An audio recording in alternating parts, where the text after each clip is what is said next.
자, 오늘 말씀은 애굽에 팔려간 요셉의 이야기로 시작되고 있습니다. 요셉의 이야기는 우리가 교회 학교에서부터 끊임없이 들어왔고 또 성도들이 본받아야 할 롤 모델처럼 여겨지고 있습니다. 우리가 요셉처럼 우리가 꿈을 가져야 합니다. 또 요셉처럼 고난을 이겨내고 성공하는 삶을 살아야 합니다. 그런 내용이죠. 그런데 우리가 성경을요 이렇게 자세히 살펴보면은 요셉은 스스로 꿈을 꾼 적도 없고 또 고난의 현장에서 믿음으로 이기려고 몸부림친 흔적이 사실은 보이지 않습니다. 대신 하나님께서 요셉과 어떻게 하셨고 그를 어떻게 인도하시는지를 우리에게 보여줄 뿐입니다. 그렇기 때문에 오늘 우리 말씀은 요셉의 이야기가 아니라 사실은 요셉을 통하여서 일하시는 하나님의 이야기라고 봐야 옳을 것입니다. 오늘 말씀을 통해서 하나님께서 어떻게 요셉과 함께 하시고 그를 형통하게 하시는지 함께 말씀을 통해서 나누도록 하겠습니다. 자, 먼저 요셉은 노예로 팔려 애굽으로 내려갔고 마침내 보디발 장군의 집에 팔렸습니다. 자, 본문은 보디발의 신분에 대해서 비교적 상세하게 기록하고 있는데요. 자, 본문 보면은 그의 신분은 애굽 바로의 친위 대장이라 이렇게 말씀하죠. 왕을 가장 가까이에서 지키는 경호 대장입니다. 대부분 이런 사람들은요 상당히 비범하고 특별한 능력이 있는 사람이에요. 무예만 출중할 뿐 아니라 사람의 눈과 외모만 봐도 상대방을 파악할 수 있는 그런 어떤 비범한 능력을 지니고 있는 사람입니다. 그렇기 때문에 보디발 장군이 요셉을 샀다 하는 것은 요셉에게서 뭔가 특별한 것을 보지 않았을까 하는 그런 생각이 듭니다. 요셉에게 어떤 특별한 능력이 보였는지 아니면은 하나님께서 보디발의 마음에 감동을 주셨는지 우리는 알 수가 없어요. 그래서 중요한 것은 요셉이 보디발 장군의 집에 팔려갔다 하는 것입니다. 만약에 요셉이 보디발 장군이 아닌 평생도록 배 밑바닥에서 노를 젓는 노예나 아니면 이집트의 유명한 피라미드나 큰 성을 건축하는 노예 현장에서 일하는 그런 노예로 팔렸다면은 요셉의 일생이 어떻게 되었겠습니까? 요셉이 보디발 장군에게 팔렸다 하는 것은 하나님께서 그를 인도하셨다 하는 말씀입니다. 자, 그 증거로 여호와께서 요셉과 함께 하셨다 이렇게 증거하죠. 자, 2절 3절 한번 봅시다. 여호와께서 요셉과 함께 하심으로 그가 형통한 자가 되어 그의 주인 애굽 사람의 집에 있으니 그의 주인이 여호와께서 그와 함께 하심을 보며 또 여호와께서 그의 범사에 형통하게 하심을 보았더라. 자, 여호와께서 요셉과 함께 하심으로 그가 보디발 장군의 집에 팔렸다 이렇게 말씀하죠. 그리고 그가 형통하다 이렇게 말씀합니다. 자, 우리는 이 말씀을 좀 이렇게 보면서 이런 생각을 가질 수가 있어요.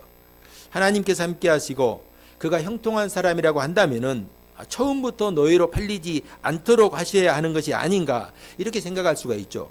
왜 형통한데 그가 노예로 팔리는가 이런 고통을 당하는가 하는 것입니다. 그런데 성경에서 말씀하시는 형통은 그런 게 아닙니다.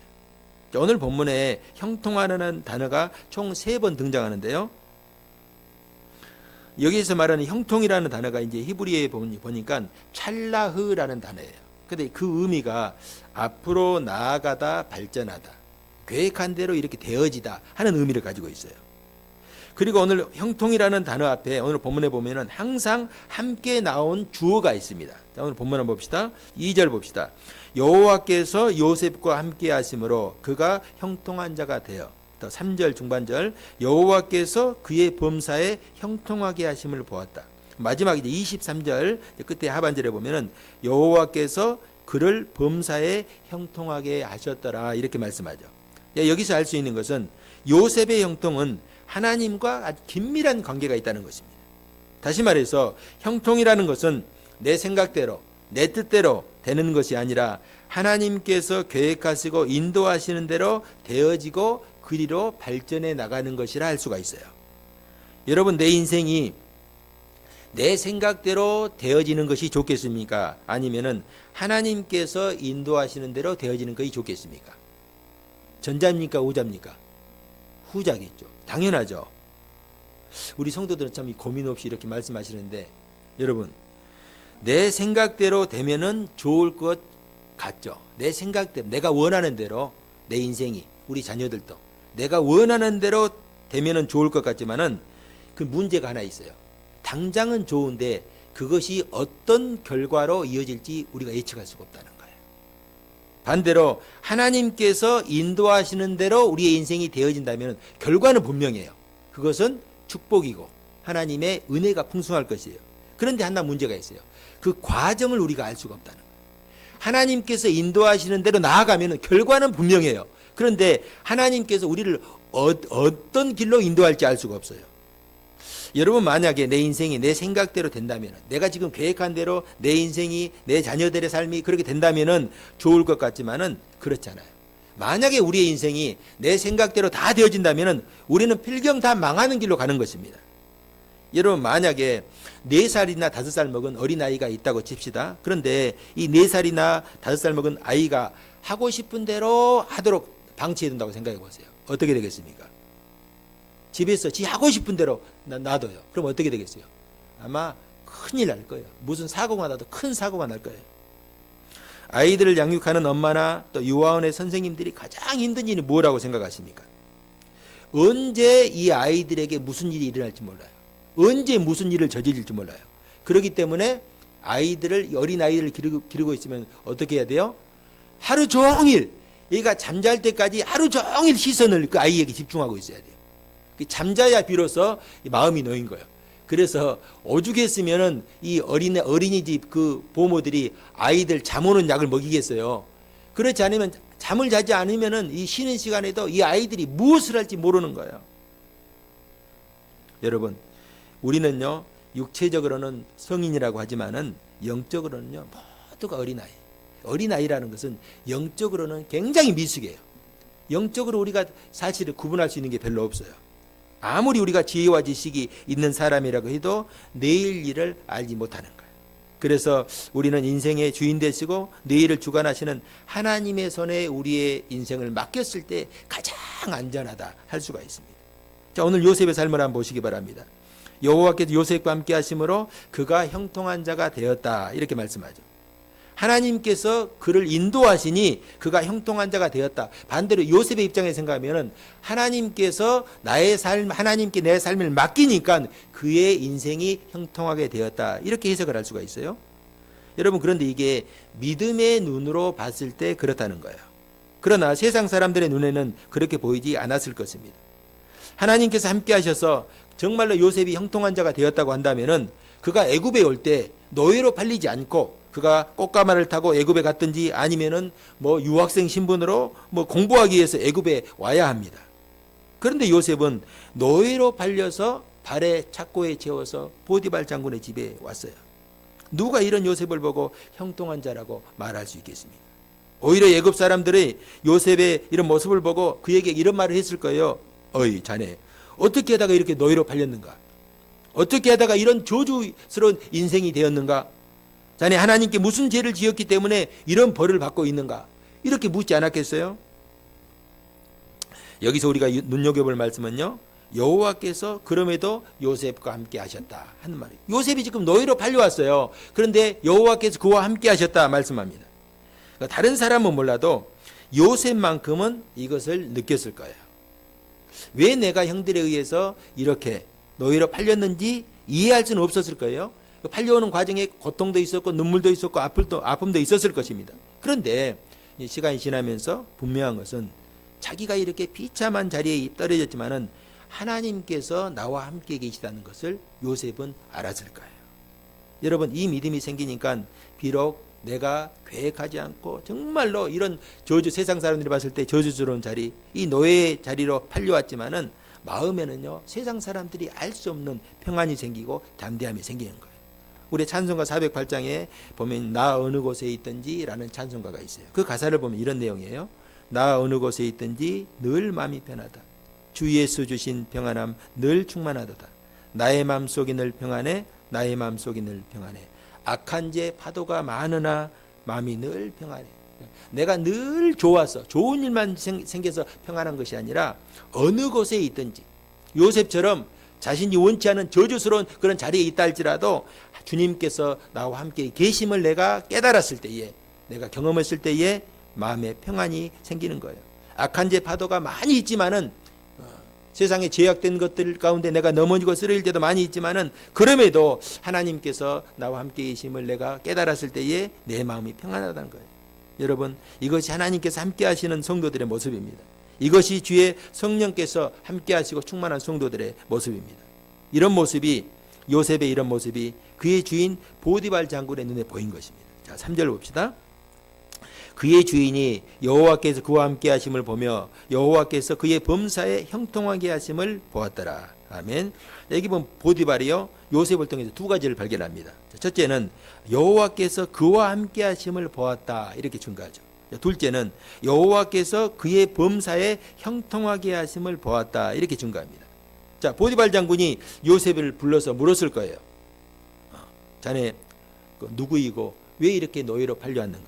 그리고 이런 상황에서도 이렇게 노예로 팔려하면은 보통 사람들은 다 절망하고 좌절하고 낙심하고 원망하고 그렇게 어두운 가운데 있는데, 내가 보니까 자네는 이렇게 어린 나이에 이렇게 노예로 팔려왔는데 내가 자네를 이렇게 보니까 마음에 걱정 근심 대신에 평안함을 누리고 그런 어떤 자유함이 있는데, 그 자네 그 힘이 어디서 나오는가? 이렇게 물었을 거예요. 정체가 무엇인가? 보디발은요, 요셉과의 대화를 통해서 요셉이 여호와라는 이 신을 섬기고 있구나 하는 것을 알게 되었어요. 그리고 보디발의 눈에 그 요셉이 섬기는 여호와가 그와 함께 하시는 것을 보게 된 것입니다. 이런 모습은 이미 우리가 앞에서 아브라함과 이삭과 야곱의 삶을 통해서도 우리가 이미 증거된 내용이에요. 아브라함은 애굽에서 아내를 누이라 속여가지고 팔렸지, 그냥 빼앗겼잖아요. 그런데 하나님께서 꿈에 바로에게 나타나서 그냥 경고하심으로 아브라함이 아내를 다시 찾았죠. 이삭의 경우에 그가 가는 곳마다 놀라운 복을 주셔요. 이건 그냥 복이 아니라 다른 사람이 봤어도 이해할 수 없는 그런 복을 받는 거예요. 우물을 파는데 3개, 4개, 5개 이렇게 파는데 계속 파는 곳마다 물이 나와요. 그 기적을 경험했죠. 그 사람들이 보기에 이해할 수 없는 신비한 일들이 일어나는 것이에요. 이것을 본 그랄 사람들이 깜짝 놀랐어요. 처음에는 이 이삭을 괴롭히고 쫓아냈는데 깜짝 놀랐고, 심지어 그라랑 아비멜렉과 그의 군대 장관이 이 이삭을 찾아와 가지고 화친을 요청할 정도로 이 하나님께서 이삭을 지키시고 축복하셨어요. 여러분들 야곱의 경우는 어떻습니까? 그의 삼촌 라반이 야곱을 속이고 야곱을 착취했는데 10번이나 속였다는 거예요. 숫자로 10번이 아니라 그냥 야곱의 아주 뼈국물까지 아주 뽑아낼 정도로 그렇게 야곱을 괴롭히고 야곱을 속였어요. 그런데 하나님께서 야곱을 축복하시기로 마음먹고 축복해 주시자 이 라반이 어찌할 수 없어요. 단기간 내에 야곱이 라반을 능가하는 엄청난 거부가 되었죠. 자, 이런 일들은 누가 봐도 하나님이 함께 하시는 거예요. 그가 섬기는 신이 함께 하시는구나 라고 밖에는 말할 수가 없는 증거입니다. 자, 하나님께서 요셉에게 구체적으로 어떻게 함께 하셨는지 성경은 말씀하지 않지만은 보디발은 그것을 보았어요. 자, 그래서 어떤 일이 일어납니까? 자, 4절 5절 자, 함께 한번 합독합시다. 시작. 요셉이 그의 주인에게 은혜를 입어 섬김에 그가 요셉을 가정총무로 삼고 자기의 소유를 다 그의 손에 위탁하니 그가 요셉에게 자기의 집과 그의 모든 소유물을 주관하게 한 때부터 여호와께서 요셉을 위하여 그 애굽 사람의 집에 복을 내리심으로 여호와의 복이 그의 집과 밭에 있는 모든 소유에 미친지라. 아멘. 여기서 우리가 두 가지를 알 수가 있는데요. 첫째는 요셉이 주인 보디발에게 인정을 받고 은혜를 얻었다, 입었다 하는 것입니다. 저는 우리 성도님들이 요셉처럼 어디에서든지 어떤 사람에게든지 인정받는 삶을 살 수 있기를 바랍니다. 우리 부모님들은요, 먼저 자녀들에게 인정받는 그런 부모님이 되시길 바랍니다. 또 자녀들은 우리 부모님에게 인정받을 수 있길 바랍니다. 남편들은 아내에게 인정받을 수 있길 바랍니다. 그리고 아내는 남편에게 인정받을 수 있기를 바랍니다. 나아가 우리가 직장에서 인정받고 만나는 모든 사람들에게 사랑받고 인정받을 수 있기를 바랍니다. 하나님께서 함께 하신 성도는 하나님께서 지켜주시고 하나님께서 보호하신 성도들은요, 인정받는 삶을 살 수밖에 없어요. 하나님께서 나와 함께 계시면은 하나님께서 그렇게 역사하시는 거예요. 믿음으로 사는 삶의 중요성이 여기 있습니다. 여러분, 사도행전에 소개되는 초대교회를 한번 상상해 보시기 바랍니다. 그들은 세상이 알지 못하는 복음의 비밀을 깨달았어요. 성령께서 그들 가운데 함께 계시고 역사하시자 세상 사람들에게 인정을 받았어요. 그냥 인정을 받은 것이 아니라 그의 삶을 통해서 그리스도가 드러나고 놀라운 능력이 나타나자 인정받는 것이죠. 사람들이 교회 안에 아직 들어오지 않고 예수를 믿지 않았지만은 성도들의 모습을 보고 경외하는 마음, 두려워하는 마음이 생겼어요. 당연한 일이죠. 하나님께서 우리와 함께 하시는데 어떻게 그러지 않겠어요? 보디발 장군을 다시 보시기 바랍니다. 요셉을 얼마나 신뢰하였으면 그에게 자신의 모든 것을 맡겨요. 그만큼 요셉을 신뢰하였다는 것입니다. 또 다른 하나는 요셉이 보디발 장군의 집을 맡은 데부터 하나님께서 그의 집에 복을 주셨다는 거예요. 자, 5절 중반절에 보면은 여호와께서 요셉을 위하여 그 애굽 사람의 집에 복을 내리심으로 여호와의 복이 그의 집과 밭에 있는 모든 소유에 미친지라. 자, 여기 보면 하나님께서 누구를 위해서 보디발 장군의 집에 복을 주셨어요? 요셉을 위해서. 저는 우리 성도님들을 통하여서 이런 하나님의 복이 나타날 수 있기를 축복합니다. 여러분 때문에 가정이 복을 받고, 여러분 때문에 자녀가 복을 받고, 여러분 때문에 다니는 직장이 복을 받고, 또 일터가 복을 받고, 만나는 모든 사람들에게 하나님의 복이 흘러가는 그런 복된 인생을 살 수 있기를 바랍니다. 주님을 믿고 신뢰하고 그분의 말씀에 순종하는 삶을 살면요, 반드시 이런 복이 나타난 줄 믿을 수 있기를 바랍니다. 자, 이제 요셉은요, 노예로 팔려올 때의 두려움과 아픔을 어느 정도 잊었을 것이에요. 시간이 지나면서 아픔은 점점 이렇게 치료되는 법입니다. 이제는 보디발 장군의 집에서 어떤 사람도 그를 대적하지 못할 정도의 위치에 있습니다. 여러분, 우리가 주의해야 하는 것이 이때예요. 이때 잊지 말아야 될 것이 있습니다.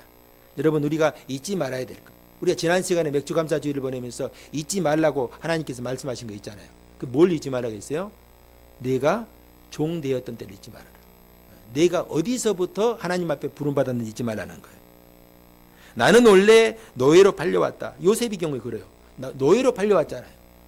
정말로 소망이 없는 자리, 절망의 자리에 있었어요. 그런데 지금의 내가 있는 것은 전적인 하나님의 은혜이고 축복이다 하는 사실입니다.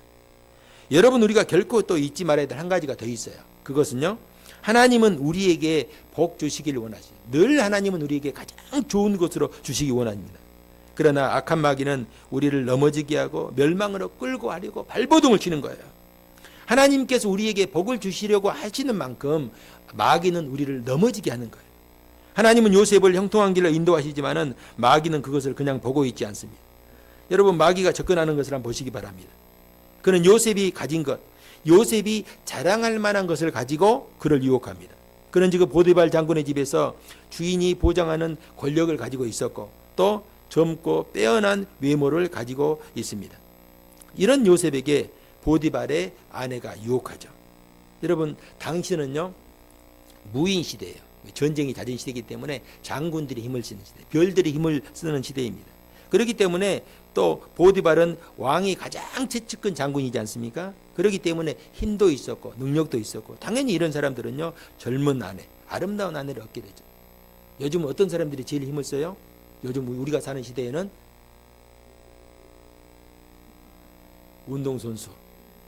운동선수 아내들 봐보세요. 다 미인들이잖아요. 돈을 많이 버니까. 우리 보통 사람들하고 상상할 수 없는 그런 돈을 벌죠. 돈이 힘이니까 지금 이 시대는. 여러분, 이 보디발 장군은요, 왕의 친위 대장이에요. 그러니까 얼마나 힘이 있었겠어요. 당연히 아내 역시 젊고 아름다웠을 것입니다. 20대의 혈기왕성한 요셉이 그런 여인의 유혹을 물리친다는 것은 결코 쉬운 일이 아니었을 것입니다. 자, 그럼에도 요셉은요, 자신을 지킬 수 있는 비결이 있었어요. 그것은 자신이 누구인지 결코 잊지 않았어요.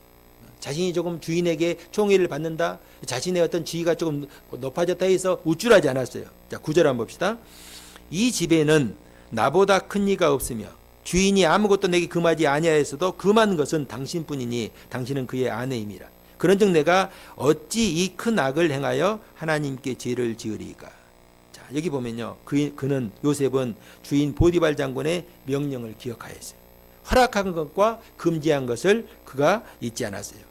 내가 할 수 있는 것과 할 수 없는 것을 구분하였습니다. 여기서 그는 한 걸음 더 나아가서 하나님을 기억하였습니다. 요셉은 하나님을 막연한 존재로 생각하지 않고 내 삶 속에서 함께 하시고 도우시고 역사하시는 하나님으로, 현존하는 하나님으로 그는 믿고 따랐습니다. 오늘 우리에게 필요한 것이 이런 믿음이에요. 막연하게 하나님을 우리가 생각하고 있지 않습니까? 하나님은 나에게 어떤 존재입니까? 나는 하나님 앞에서 또 어떤 존재입니까?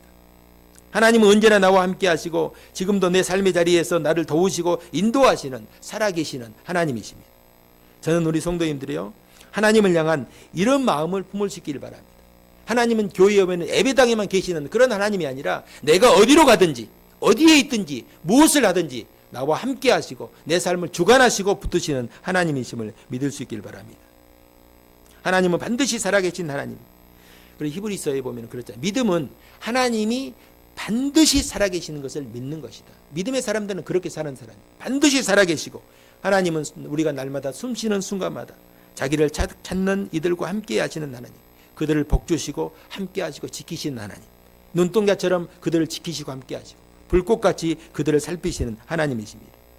요셉은 이런 믿음으로 자신을 지키려고 했어요. 하나님이 지금 나와 함께 계시고 나를 보시고 계시다. 자신의 약함을 알기 때문에 처음부터 상대에게 빌미를 제공하지 않으려고 또 자신을 지켰어요. 10절에 보면요. 요셉이 듣지도 않고 동침하지도 아니할 뿐더러 함께 있지도 않았다. 이렇게 증거하죠. 자, 그럼에도 보디발의 장군의 아내 역시 쉽게 포기하지 않습니다. 어느 날 요셉이 집안일 때문에 집에 들어가는데 마침 그때 사람이 하나도 없었어요. 아무도 보는 사람이 없는 거예요. 요셉과 이 보디발 장군의 아내가 은밀하게 무슨 일을 해도 볼 사람이 없어요. 그러자 보디발의 아내가 담대하게 요셉을 붙잡고 요셉의 옷을 잡고 늘어지는 거예요. 동침하자, 들어가서 동침하자. 어떻게 이런 담대함이 생기는지. 그때 요셉은요 자신의 옷을 벗어버리고 도망합니다. 여러분, 요셉이 자신의 옷을 벗어버리고 도망했다는 것은 그 일 이후에 자기에게 어떤 일이 닥칠지를 예감을 했어요. 옷을 벗는다는 것은요 자기가 가지고 있는 모든 지금까지 누려왔던 기득권을 다 벗어버린다는 그런 의미를 가지고 있어요. 순간 여인의 마음이 순식간에 변합니다. 한편으로는 얼마나 수치스럽겠어요. 자기가 그냥 자기의 마음속에 있는 것을 노골적으로 지금 이렇게 보였는데 노예의 주제에 그냥 그걸 뿌리치고 벗어나는 것을 바라보면서 수치스럽기도 하고 한편으로는 막 분하기도 했을 것이에요. 감히 너의 주제에 나를 거부해 자신이 거부당했다는 것에 대해서 분노가 치밀어 올랐을 거예요. 여러분, 이게 성경에 우리가 보는 성경은 그게 좀 드러나지 않는데 이 여주인이 이 요셉에게 동침하기를 권했다. 이것은요 우리가 보는 것처럼 이런 의미 아니라 명령이에요. 주인이 노예에게 하는 명령. 너는 나와 동침해야 돼. 내가 하라는 대로 해야 돼. 왜? 노예는 주인의 소유고 물건이기 때문에. 그럼에도 불구하고 요셉이 자기가 어떤 해를 당할지 알면서도 포기하고 도망쳐 갔을 때에 그녀는 격렬한 증오심과 복수심으로 불타오르게 됩니다. 자, 14절 15절. 그 여인의 집 사람들을 불러서 그들에게 이르되 보라, 주인이 히브리 사람을 우리에게 데려다가 우리를 희롱하게 하는도다. 그가 나와 동침하고자 내게로 들어오므로 내가 크게 소리 질렀더니 그가 나의 소리 질러 부름을 듣고 그의 옷을 내게 버려두고 도망하여 나갔느니라 하고. 자, 요셉이 도망하자 오히려 요셉에게 누명을 뒤집어 씌우는 거예요. 그리고 보디발 장군이 집에 오자 막 거짓으로 고발합니다. 자, 20절.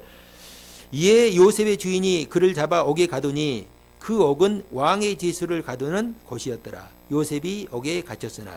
자, 이 부분만 보면요 좀 쉽게 이해되지 않는 모습이고 당시의 상황이 설명하고 있지는 않잖아요. 이 한 구절 속에 당시의 상황이 함축해져 있어요. 당연히 우리가 좀 상상해 볼 수 있는 그런 내용이에요. 여러분, 노예가 주인을 겁탈하고 했다고 한다면은 그 자리에서 이건 사형을 죽임을 당해도 시원찮은 일이에요. 죽인다고 해도 말할 사람도 없어요. 지금 이 집이 어떤 집입니까? 바로의 경호대장이잖아요. 보디발은 또 누구예요? 바로의 친위대장. 그는 이미 요셉과의 그런 관계, 아마 요셉이 이 집에서 몇 년 동안 있었는지 알지도 못하지만은 요셉이 17세에 발려서 바로 앞에 30세에 갔으니까 13년에서 4년 정도 그가 이 보디발 장군의 집에서 그리고 집사 역할, 그 감옥에서 또 감옥 생활을 했죠. 그러다면 절반으로 한다면 한 5년에서 6년 정도 이 집에 있었을 거예요. 그 기간 동안 여러분 왜 이 보디발 장군이 요셉을 몰랐겠어요? 요셉이 어떤 사람인지, 어떤 성품을 가졌는지 다 알고 있죠. 그리고 또 그는요 자신의 아내가 어떤 사람인지 왜 모르겠어요? 다 알고 있죠. 어떤 여자인지 아마 알고 있었을 거예요. 그리고 이 지금 아내가 자기에게 막 입에 막 거품을 물고 지금 요셉을 지금 저주하면서 고발하는데, 얘기를 듣고 보니까 이 일이 대강 어떻게 되어가는지 짐작이 갔을 것입니다. 여러분, 제가 소두에서 친위대장, 왕을 경호하는 이런 사람들입니다. 비범한 사람이거든요. 여러분, 군대에서 스타 있죠. 우리가 요즘 TV에 하도 해병대 최해병 사건으로 인해서 별들을 자주 보니까 그런데요. 여러분, 별을 단 사람은요 함부로 별을 달 수가 없어요. 그 수많은 사람들 중에서 한 명이 별을 다는 거예요. 그 별 장군들의 눈을 보면요, 눈을 보면 눈에서 우리가 사병들이 봤을 때 장군들의 눈을 우리가 바라보지 못하거든요. 그런데 장군들의 눈을 보면요, 눈에서 빛이 난다고요. 빛이. 이 보통 사람들과 다른 사람들. 그런데 이 사람은 바로의 경호대장이죠. 지금으로 말하면은 별 3개나 4개 되는 사람이에요. 얼마나 비범한 사람이지. 사람을 딱 보면은 그 사람의 심중을 깨뜨릴 수 있는 그런 어떤 능력이 있는 사람들이에요. 정말로 요셉이 아내를 겁탈하려다가 실패했다면은 지금 어떻겠어요? 지금쯤 주랭랑을 쳤겠죠. 그러지 않겠어요? 잡히면은 죽음을 면치 못할 것이 뻔한데 도망가지 않고 요셉이 그 집에 있는 거예요. 그렇다고 이 상황을 다 파악한 이 보디발이 노예인 요셉을 두둔하려고 또 자신의 아내를 닥달할 수도 없어요. 왜 그렇습니까? 그건 자신의 집안에 체면이 있고 또 보는 눈들이 있기 때문이에요. 그래서 요셉에게 죄를 묻는데 감옥에 가두었는데 어디에 가뒀어요? 특별한 감옥에 가둬요. 이 감옥은 특별한 감옥입니다. 그것은 다름 아닌 왕의 죄수들, 왕과 관련된 죄수들, 그러니까 정치범들이에요. 성경은 왜 보디발이 요셉을 그곳에 투옥했는지 설명하지는 않습니다. 추측해 보면은 요셉을 향한 배려일 수도 있고 또 다른 요셉을 향한 생각이 있었을 수도 있어요. 그런데 그건 중요하지 않으니까 성경이 기록하지 않았어요. 중요한 것은 요셉이 왕의 죄수들, 그러니까 정치범들이 갇히는 감옥에 들어갔다 하는 거예요. 그리고 21절에 보니까 여호와께서 요셉과 함께 하셨다 이렇게 말하는 걸 봐서 이 일은 하나님께서 요셉을 인도하신 결과다라는 것입니다. 그래서 이제 마지막 절에 23절 하반절에 여호와께서 그를 범사에 형통하게 하셨다 이렇게 말해요. 여러분, 제가 앞에서 형통이라는 단어가 뭐라고 했어요? 형통이라는 단어는 하나님께서 계획하시는 대로 일이 되어지는 게 형통이라고 했잖아요. 요셉의 삶이 형통하게 되는 거예요. 하나님께서 계획하신 대로 착착착착 되어가는 거예요. 그런데 우리는 그렇지 않죠. 요셉이 형통한 사람이라고 한다면은 지금 이 억울한 일을 당하고 지금 보디발 장군과 거짓으로 모함할 때 하늘에서 막 벼락이 떨어져 가지고 요셉의 아내를 막 그 자리에서 막 즉사시키고 막 이 억울한 이 요셉의 누명을 벗겨줘야 되지 않는가 이렇게 생각할 수가 있어요. 그러나 하나님은 그렇게 일하시지 않습니다. 요셉의 입장에서 억울하고 막 미치겠지만은 그는 지금 형통한 길을 가고 있는 거예요. 왜냐하면 그 길은 하나님께서 그를 위해 예비한 길이기 때문입니다. 여러분, 예수님께서 골고다 십자가를 앞두고 십자가길을 갈 때에 하나님께 이렇게 기도했어요. 아버지여, 이 잔을 피할 수만 있다면 나로 마시지 않게 해주소서. 그러나 나의 뜻대로 마시고 아버지의 뜻대로 해주소서. 십자가의 길을 피할 수만 있다면 내가 피하고 싶지만은 그 길은 결코 피할 수가 없어요. 왜? 예수님께서 이 땅에 오신 사명이 있기 때문에, 목적이 있기 때문에. 왜냐하면 여러분, 죽음 없는 부활은 없고 이 십자가 없는 영광은 없기 때문이에요. 여러분, 학생들이 내가 공부해서 좋은 대학에 가기를 원하고 열심히 공부해가지고 좋은 직장에 취직하기를 원한다면 어떻게 해야 돼요? 열심히 공부해야 되죠. 아무리 믿음이 좋고 아버지가 목사고 할아버지가 목사해도 기도해서 갈 수 있는 방법은 없어요. 하나님께서 좋은 대학에 붙여주시고 좋은 직장에 가게 하려면요, 어떻게 하겠어요? 열심히 공부하게 하겠죠. 그러니까 누가 기도해서 좋은 대학에 가냐, 좋은 직장에 가냐, 그게 아니라 누가 하나님의 은혜로 열심히 공부하느냐 보면은 알 수가 있는 거예요. 요셉은 장차 애굽의 바로 앞에 서야 하고 애굽의 총리가 돼야지. 우리가 이제 역사를 알고 있으니까. 그렇다면은 요셉은 그런 그릇으로 쓰임 받을 수 있도록 당연히 준비돼야 돼요. 이 일을 위해서 하나님은 요셉을 보디발 장군의 집에서 애굽에서 언어와 또 문화와 그리고 경제를 배우게 하죠.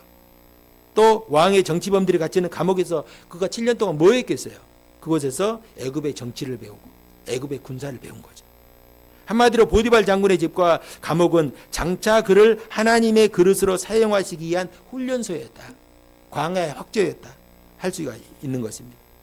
그 기간이 요셉이 17세에 팔렸으니까 30세까지 약 한 13년, 14년 정도 걸리는 시간이에요. 하나님께서 그를 형통하게 하셨다는 것은 하나님께서 계획하시는 대로 그가 준비되고 진행되었다 하는 것이죠. 다만 요셉 본인은 그것을 모를 뿐이에요. 만약에 하나님께서 요셉에게 요셉아, 내가 너를 애굽에 지금 총리로 지금 내가 만들기 위해서 이러는 거야. 그리고 네가 총리가 되어가지고 내 형제들을 다 구원하고 장차 이스라엘 백성들을 구원할 거야. 이걸 만약에 하나님께서 뭐 꿈속에서나 아니 음성으로 들려주셨다면은 요셉이 14년이 아니라 100년도 참고 기다렸을 거예요. 왜? 내가 애굽의 총리가 돼야 되기 때문에. 그런데 이것을 하나님께서는 가르쳐 주지 않으셔요. 사랑하는 성도 여러분, 오늘 아까 우리가 이제 말씀 찬양으로 384장 부르는데 나의 갈 길 다가들어, 이 작사자가요 크로스비라는 사람입니다. 그런데 이 사람은요 어려서부터 장님이었어요. 어려서 장님이 되었어요. 그런데 그는요 이렇게 찬송가를 이렇게 부르고 있어요. 나의 갈 길 다가들어 예수 인도하시니 무슨 일을 만나든지 만사 형통하리라. 여러분, 내가 장님이 되었는데 어떻게 만사가 형통하겠어요? 무엇이 보여야지 형통이든지 불통이든지 할 것인데 장님이 되었다고 생각해 보세요. 여러분, 내가 장님이 되었다고 생각해 보세요. 뭔 형통한 일이 있겠어요? 얼마나 원망하고 불평하겠어요? 왜 하나님 하고 많은 사람 중에서 내가 장님이 돼야 됩니까? 이렇게 생각하지 않겠어요? 그럼에도 그는 노래합니다.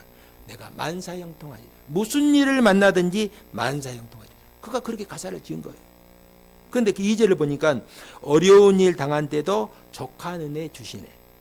나는 심히 고단하고 영혼 매우 가라나 나의 앞에 반석에서 샘물나게 하시나. 내가 지금 비록 소경이 되었지만은 하나님께서 소경된 자리에서 나에게 긍휼을 베풀어 주시고 또 베풀어 주신 그 족한 은혜를 경험하게 했다는 거예요. 내가 능히 그 어려움을 이길 수 있도록 하나님께서 은혜 주시고 힘 주시고 능력을 주셨다는 것입니다. 오늘 우리 역시 마찬가지예요. 오늘 내가 어려운 일을 당하고 힘이 고단하고 영혼이 답답할 때가 있지만은 하나님은 우리가 있는 그 자리에서 여전히 함께 하시고 은혜를 베풀어 주시는 하나님이시라 하는 것입니다. 그곳에서 우리에게 피할 길을 주시고 우리를 형통한 길로 인도해 주시는 거예요. 하나님께서 우리에게 주시고자 하는 축복 가운데로 우리를 이끌기 위해서 오늘 내가 이 자리에 있는 거예요.